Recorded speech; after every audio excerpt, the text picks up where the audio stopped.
Taurus, I need you to stop what you're doing and listen to me right now because your spirit guides have been relentless in getting this message through to you.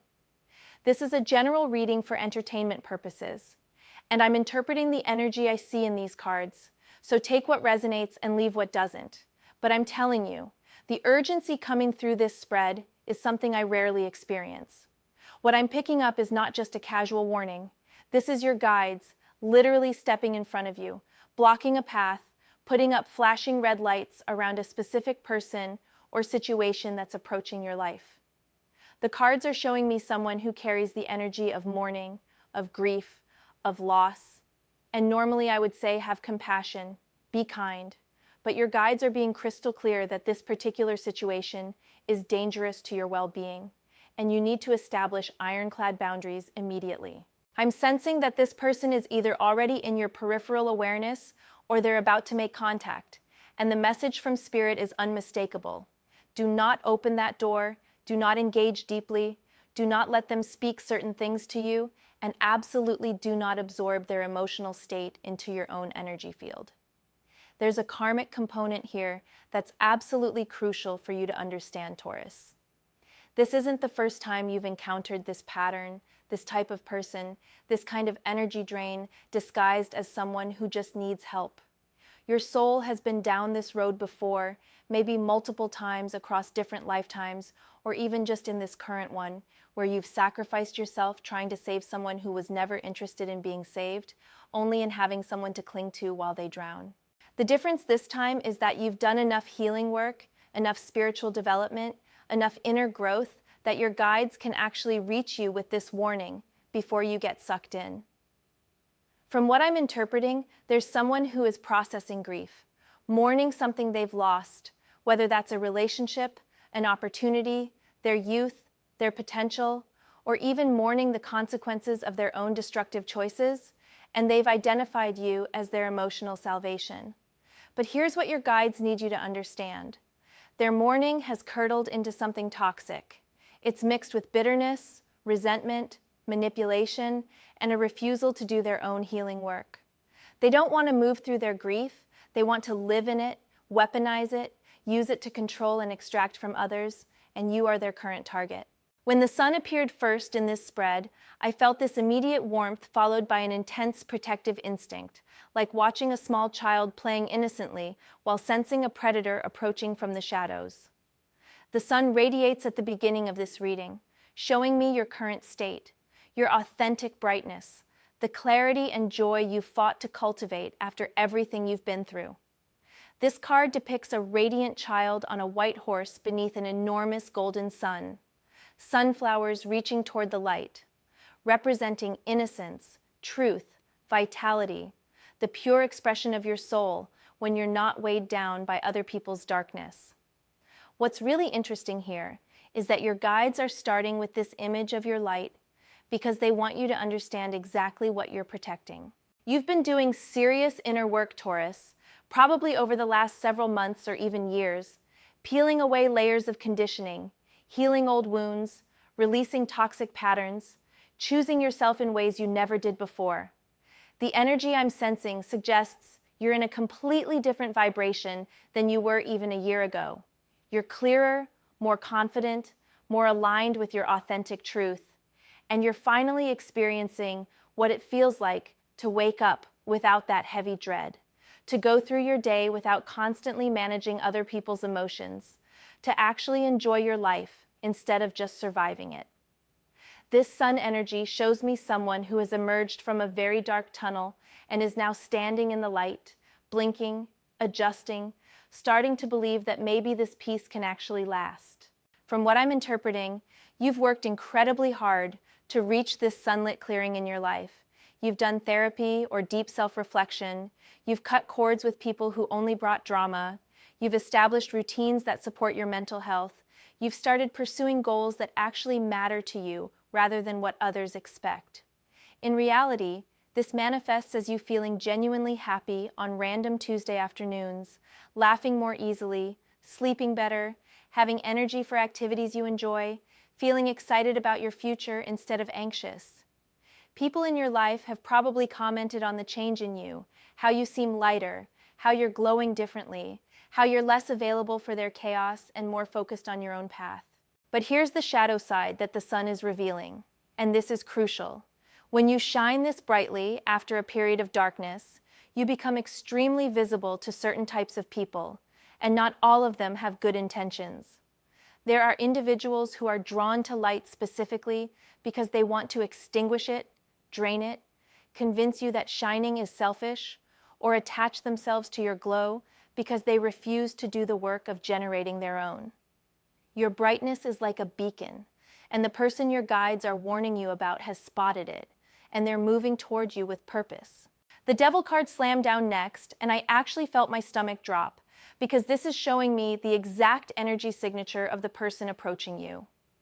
The traditional devil imagery depicts two naked figures chained to a dark pedestal beneath a horned demon figure, representing bondage, addiction, toxic attachments, manipulation, and the illusion of being trapped.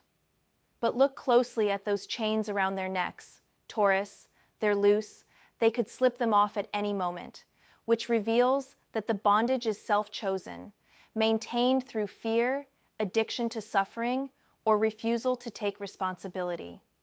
What I'm picking up is that there's a specific person, and your guides are showing me that this individual operates entirely from devil energy, meaning they use guilt, fear, obligation, manufactured crises, and emotional blackmail to keep people tethered to them. This could indicate someone who is genuinely dealing with loss and mourning, but they've become so identified with their victim status, so addicted to the attention and sympathy their suffering generates, that they've built their entire identity around being broken, betrayed, abandoned. The energy shifted dramatically when I pulled this card because it went from your beautiful sun warmth to this cold, sticky, suffocating frequency that honestly made me want to create physical distance. My intuition is telling me this person has a pattern, a very specific pattern that they've repeated with multiple people over many years. They enter someone's life during a crisis or mourning period. They present themselves as vulnerable and in desperate need. They hook empathetic people with sob stories and urgent needs, and then they slowly colonize that person's entire life, demanding more and more time, energy, resources, and emotional labor, while giving nothing meaningful in return. From what I'm interpreting, this isn't conscious evil. They're not sitting around plotting how to destroy you, but they are operating from such a wounded, unhealed, toxic place that their unconscious strategies are predatory nonetheless. Let me tell you what's really going on with this devil energy. This person is mourning, yes, but what they're mourning is their own refusal to grow, their own wasted potential, their own self-sabotage. And instead of facing that painful truth and doing the hard work of transformation, they're looking for someone to blame, someone to rescue them, someone to make them feel better without them having to change anything about themselves. This shows up in reality as someone who might reach out to you with a crisis that seems urgent and legitimate on the surface. Maybe they're mourning a relationship that ended, a job they lost, a friendship that imploded, and they'll frame it in ways that make you feel like you're the only person who can understand, the only one who hasn't abandoned them, the only one pure enough or kind enough to help. They'll use phrases designed to trigger your empathy and guilt. Things like, everyone else gave up on me, you're different from them, I knew you would understand, nobody else cares if I live or die, and these statements are carefully calculated, whether consciously or unconsciously, to make you feel special and simultaneously obligated. Justice appeared, and I felt this rush of karmic energy, the sense of divine law and cosmic balance reasserting itself after the chaos of the devil. Justice sits perfectly poised on her throne, holding balanced scales in her left hand and a double-edged sword in her right, representing truth, fairness, cause and effect, accountability, and the universal law that states every action generates a corresponding reaction. What's really interesting here is that justice following the devil is showing me there's a deep karmic pattern being illuminated in this situation, and your guides want you to understand the spiritual mechanics at play. The energy I'm sensing suggests you have lived this scenario before, not necessarily with this exact person, but with this exact energy dynamic. In past situations, maybe even past lives if you believe in that, you have played the role of the rescuer, the savior, the person who sacrifices their own well-being to try to fix someone who refuses to fix themselves. Something clicked when I saw this card, because it's revealing that you're being given a divine opportunity right now to break this karmic cycle, to make a different choice, to honor the spiritual law of reciprocity, which clearly states that healthy relationships require balanced energy exchange, not one person constantly giving while the other constantly takes. From what I'm interpreting, justice is speaking directly to the concept of accountability, showing that the person approaching with mourning energy needs to face the natural consequences of their own choices, decisions, and patterns, rather than deflecting their pain onto others, who then become collateral damage. This could indicate that what they're mourning is actually the result of their own actions, relationships they destroyed through manipulation or neediness, opportunities they squandered through self-sabotage, people who set boundaries and walked away to protect themselves. My intuition is telling me you've been the one who stayed too long before, who believed that if you just loved them enough, supported them enough, sacrificed enough, they would finally heal and change, and it cost you dearly. Maybe you lost yourself in the process of trying to save them, neglected your own dreams and goals, damaged your physical or mental health, attracted romantic partners who also expected you to be their emotional caretaker because that pattern was so embedded in your energy field. Justice is saying the cosmic scales are rebalancing now. The universe is giving you a chance to restore fairness to your life, and part of that restoration requires you to say no, to refuse the role of savior, to let this person face their own karma while you protect the peace you've worked so hard to build. In practical reality, this means you're going to have to make choices that might feel cruel or selfish on the surface, but are actually deeply loving toward yourself and ultimately more honest with them. It might mean not answering certain calls or messages, not allowing yourself to be guilt-tripped into hour-long crisis conversations, not taking responsibility for their emotions or their healing journey, and trusting that the universe has teachers and lessons in place for them that don't require your participation. The King of Cups appeared, and I felt this wave of emotional mastery and sovereign compassion wash through the reading. The King of Cups sits calmly on his throne, which floats on turbulent waters, yet he remains completely stable, holding his golden cup steady, representing emotional intelligence, the ability to feel deeply without being consumed, compassionate boundaries, and mastery over the emotional realm. What I need you to really hear, Taurus, is that this card is showing you who you're becoming, who you already are in your highest expression, the version of yourself that your guides are calling you to embody right now in the face of this challenge. This king has walked through his own emotional underworld. He's felt the depths of pain and grief. He's navigated treacherous emotional waters, and he's emerged with wisdom. Being empathetic doesn't mean absorbing everyone else's feelings. Being loving doesn't mean having no boundaries. Being compassionate doesn't mean being available for abuse or manipulation.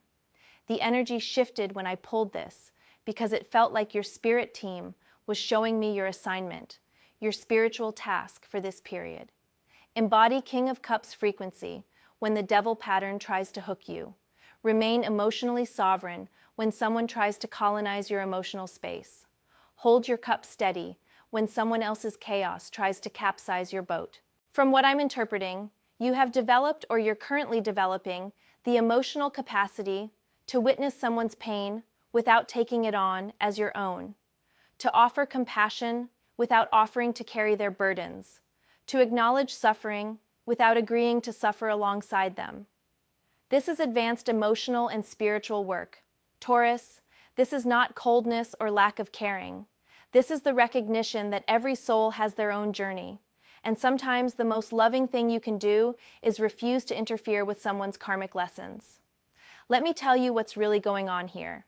You're being initiated into a higher level of emotional sovereignty, where you understand that your feelings are guidance systems, not obligations.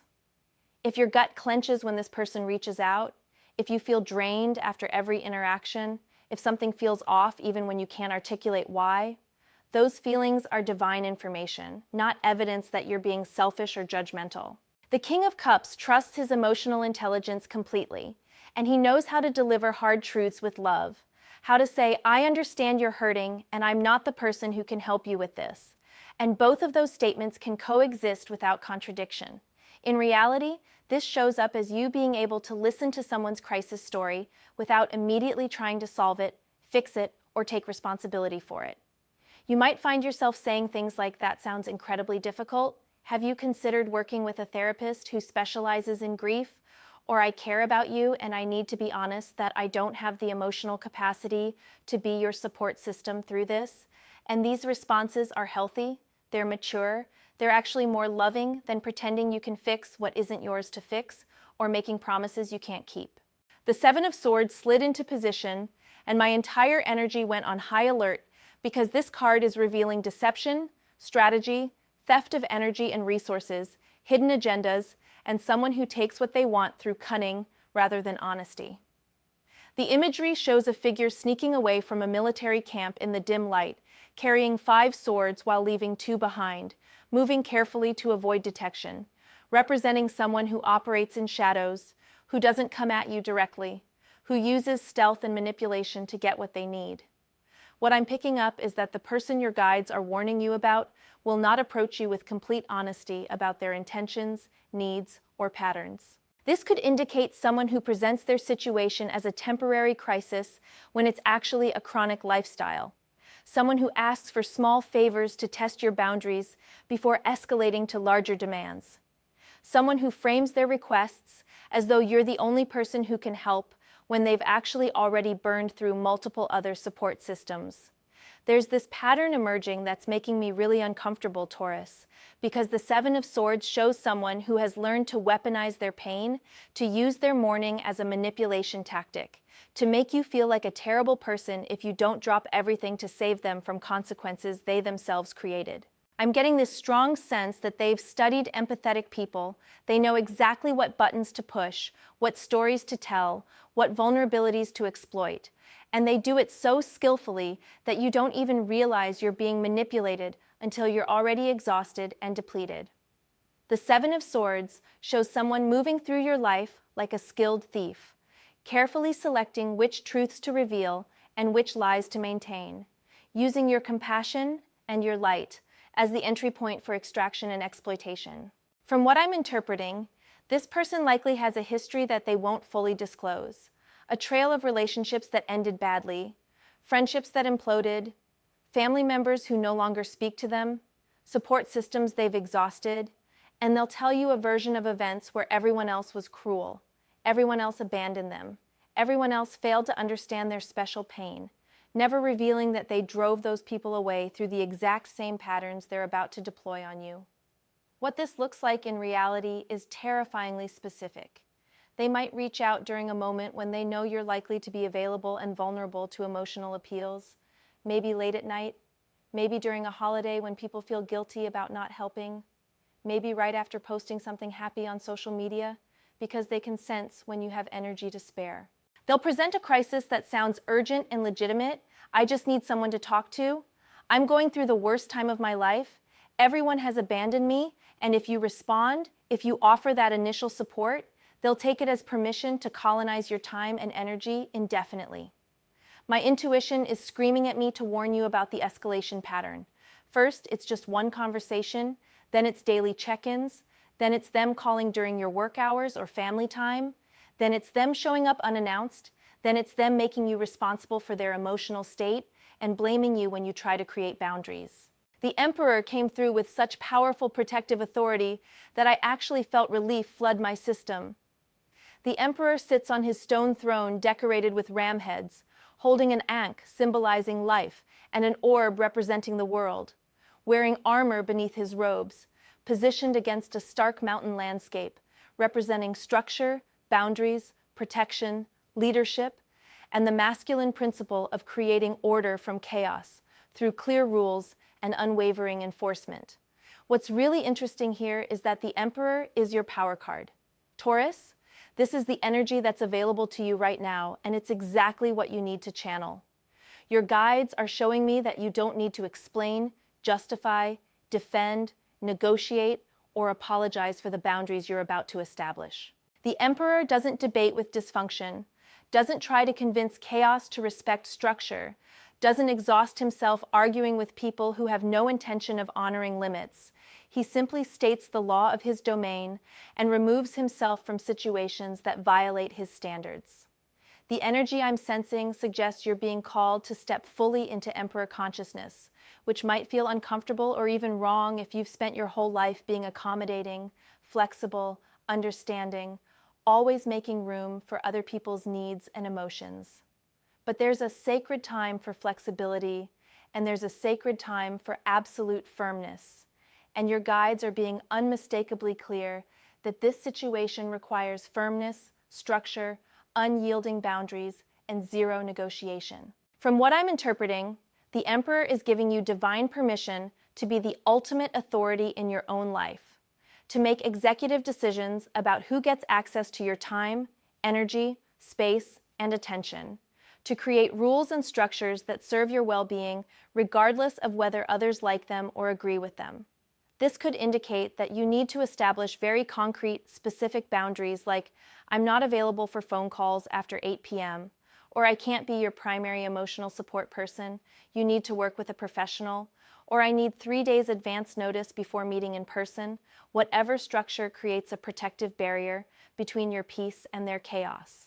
In practical reality, this shows up as you saying no without offering lengthy explanations that they can then argue against or poke holes in, blocking phone numbers or social media accounts if necessary, limiting your availability and sticking to it even when they try to guilt you, refusing to engage in circular conversations that go nowhere and drain everything. The Emperor knows that true compassion sometimes means allowing people to face the full weight of their own consequences, because that's the only way they'll be motivated to change. That rescuing someone from lessons they need to learn actually harms their soul development in the long run, and that the most loving thing you can do is maintain your own integrity and let others do the same or fail trying. The Four of Pentacles appeared, and I felt this dual energy of protection and restriction, holding tight, guarding resources, creating safety through control. The traditional imagery shows a figure sitting rigidly upright, clutching a large golden pentacle tightly against their chest, one pentacle beneath each foot, one balanced precariously on their crowned head, holding on so fiercely that nothing can come in but nothing can flow out either. What I need you to really hear is that this card is functioning as both warning and instruction, depending on which aspect you focus on. The warning dimension reveals that the person approaching with mourning energy is likely operating in severe Four of Pentacles mode regarding their grief and victim identity, clutching their suffering so tightly that they've built their entire sense of self around it, and they're absolutely terrified to release it, because then who would they be? What would define them? How would they get attention and control? This could indicate someone who has made pain their personality, who introduces themselves through their traumas, who defines every interaction through the lens of their losses, who unconsciously resists any actual healing because being broken gets them sympathy, special treatment, and power over others who feel obligated to handle them with extreme care. From what I'm interpreting, they're holding on to mourning long past the point where it serves any healthy grieving purpose, replaying their victim story to anyone who will listen, refusing therapy or genuine help, actually getting angry when people suggest they might need to do inner work because they're too attached to the secondary gains their suffering provides.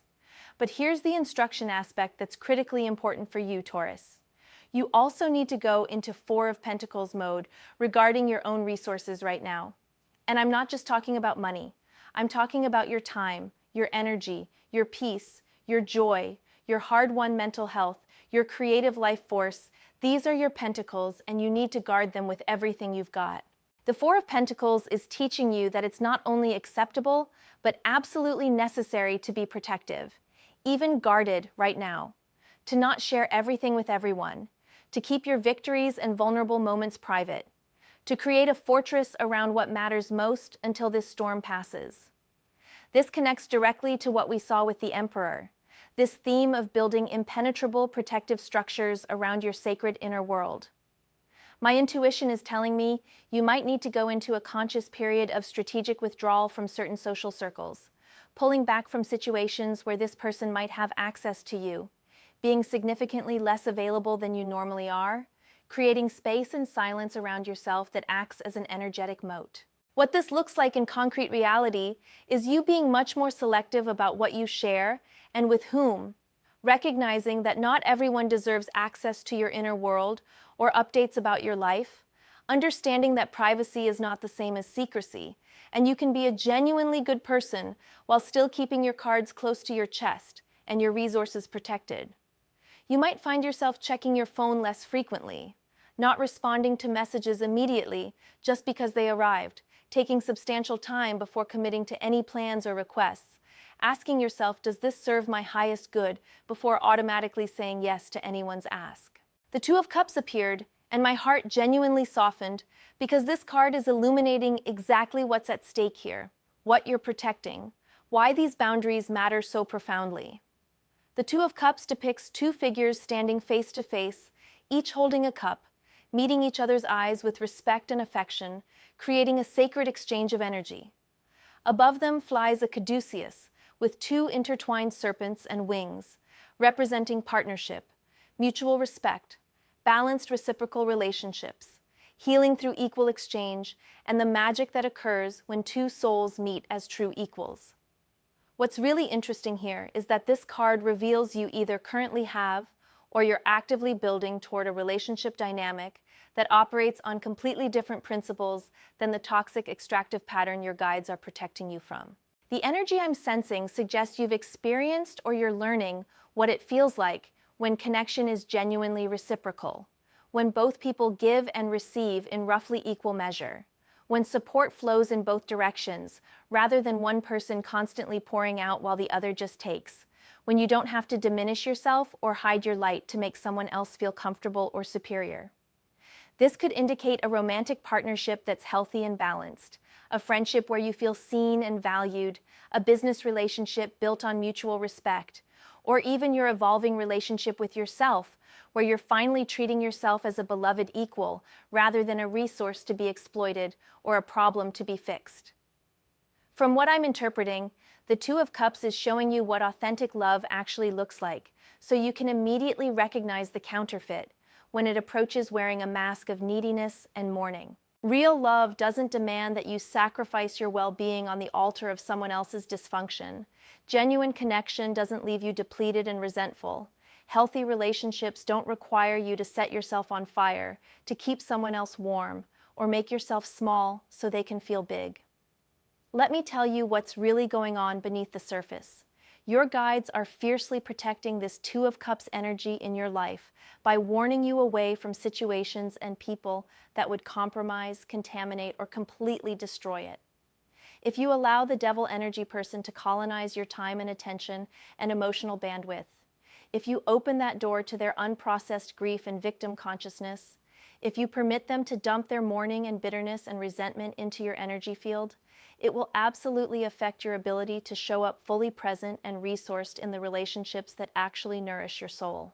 In practical reality, this shows up as you becoming more intentionally protective of your primary relationships, maybe having an honest conversation with your romantic partner or closest friend about the boundary situation you're navigating, enlisting their support and accountability in maintaining your resolve when guilt tries to weaken it, recognizing that every yes to the wrong person is automatically a no to the right people.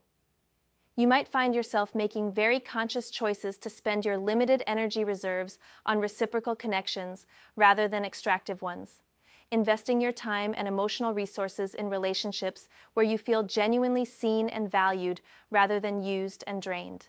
The Ace of Pentacles landed with a satisfying weight, and I felt this surge of new beginning energy, fresh potential, material opportunity, and tangible manifestation preparing to root in your reality.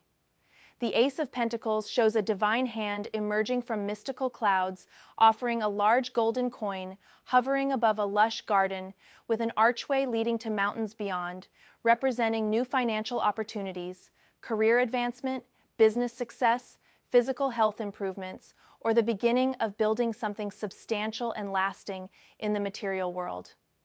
What I'm picking up is that your guides are showing you what's actively trying to come into your life if you maintain these boundaries and protect your energy through this challenging period. This could indicate a job offer that significantly increases your income, a business opportunity that could create long-term wealth, a chance to move to a better living situation, an improvement in your physical health through finally having energy to exercise and eat well, or the launch of a creative project that could generate revenue.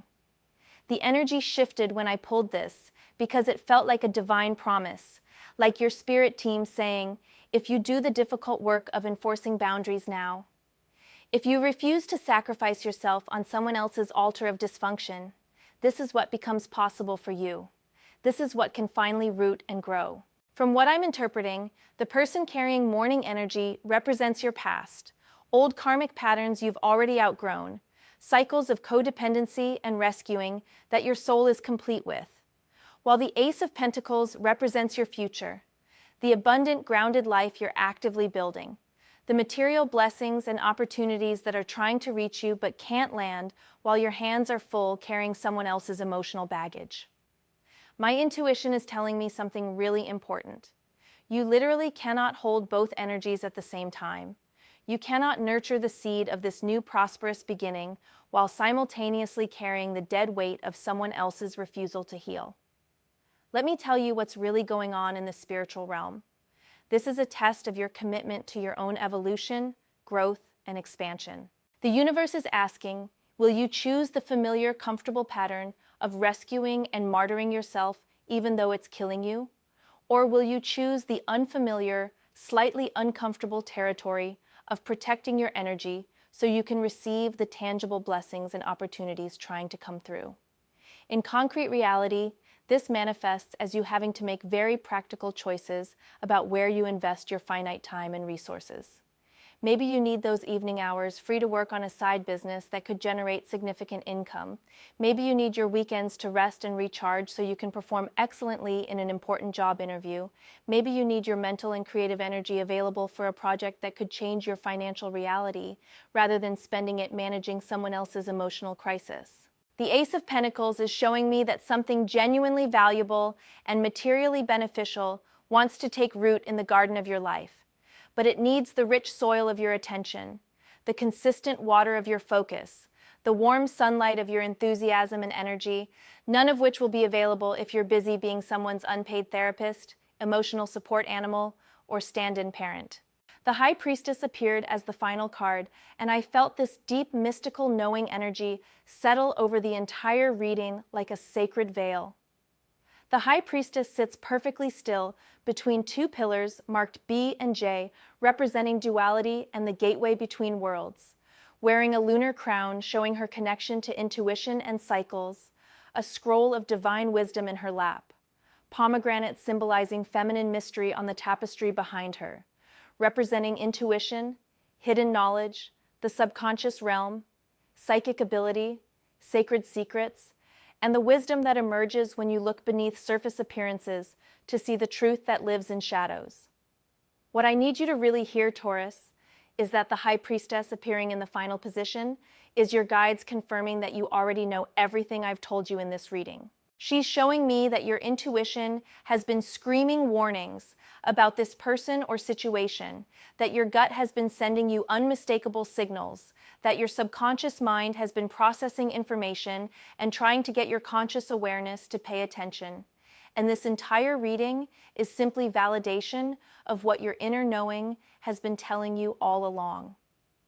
The energy I'm sensing suggests you might have been doubting yourself, wondering if you're being paranoid or overly cautious or lacking compassion, questioning whether you're making up problems that don't exist, but the High Priestess is here as a direct message from your spirit team.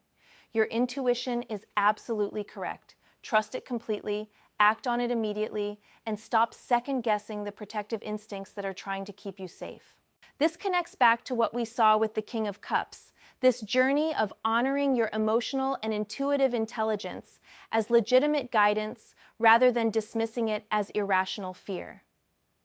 From what I'm interpreting, the High Priestess is also revealing that there are significant hidden elements to this situation that you don't consciously see yet. Information being deliberately concealed, motives not being disclosed, an agenda operating beneath the surface conversation that this person will never voluntarily reveal. This could indicate that the mourning they're performing is not what it appears to be on the surface, or that their grief is thoroughly contaminated with resentment, jealousy, envy, or even malicious intent toward you specifically, making them genuinely unsafe to engage with on any deep level. My intuition is telling me the High Priestess wants you to remain in observer mode rather than participant mode, to watch and gather information without immediately responding or engaging, to trust that time and continued observation will reveal what needs to be revealed, that people always eventually show you who they are if you pay attention to patterns rather than getting distracted by individual incidents. In practical, concrete terms, this shows up as you trusting those visceral moments when something feels wrong, even if you can't articulate exactly why in logical terms, honoring the instinct to create distance, even when it seems to contradict social expectations of politeness or the spiritual bypassing narrative that says you should always be open and loving.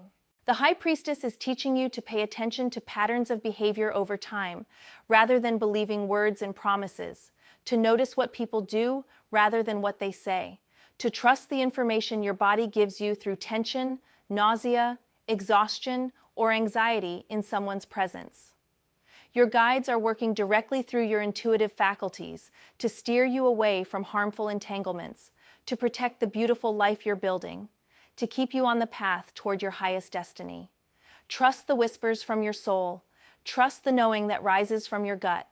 Trust the uncomfortable feeling that says this person is not safe, even when their words sound vulnerable and innocent. The High Priestess guards the threshold between seen and unseen realms, between conscious and unconscious knowing, and right now she's standing guard at your threshold, helping you discern who deserves to cross into your sacred space and who needs to remain permanently on the other side of that door. Your guides are warning you not to open. Taurus, as we reach the end of this reading, I want to make something absolutely clear. This guidance is not about being cold, cruel, or abandoning people who genuinely need support. This is about recognizing with spiritual maturity that you cannot save anyone who isn't actively committed to saving themselves, that compassion without firm boundaries inevitably becomes self-destruction, that your first and most important responsibility is protecting the light you've worked so hard to reignite after it was nearly extinguished. The cards have woven together a clear story. Your radiant sun energy that you've cultivated through genuine healing work. The devil patterns of manipulation and victim consciousness that are targeting that light. The justice reminding you of karmic cycles you're meant to break this time. The King of Cups emotional sovereignty you're embodying. The Seven of Swords deceptive approach you need to recognize. The Emperor authority and structure you must claim. The Four of Pentacles fierce protection of your resources. The Two of Cups sacred reciprocity worth preserving at all costs. The Ace of Pentacles material blessings trying to manifest. And the High Priestess confirmation that your intuition already knows the complete truth. Your spirit guides are being louder and clearer than I've heard in many readings. Someone is approaching or has already approached carrying heavy mourning energy, and the healthiest, most spiritually aligned action you can take is maintaining firm distance, not opening that door to deep engagement, not allowing them to speak their grief and bitterness into your energy field in ways that will contaminate the peace you've built. This is not cruelty. This is wisdom, earned through painful experience. This is not selfishness. This is self-preservation that honors your soul's journey. You have earned every ounce of your current joy. You have worked for every moment of your clarity. You have fought for every breath of your peace, and you have absolute divine right to protect these sacred things from anyone whose unhealed wounds and refusal to do their own work threatens to destroy what you've built. Remember that you can absolutely acknowledge someone's humanity and pain while still maintaining boundaries around your own well-being. You can recognize that someone is suffering while also recognizing that you're not the designated healer for wounds they need to address themselves. You can feel compassion from a distance without getting close enough to be pulled into the drowning. Trust yourself. Trust your guides. Trust your body's wisdom. Trust the protective instincts rising in you, and trust that by honoring these boundaries, you're actually serving everyone's highest good, including theirs. Because sometimes the most loving thing we can do for someone is refuse to participate in their dysfunction and force them to find real help. This is a general reading for entertainment purposes, and I'm sharing the interpretations coming through these cards, so take what resonates and leave what doesn't. But please, I'm asking you to truly hear the urgency of this protective guidance and act on it before you get pulled into something that will cost you dearly.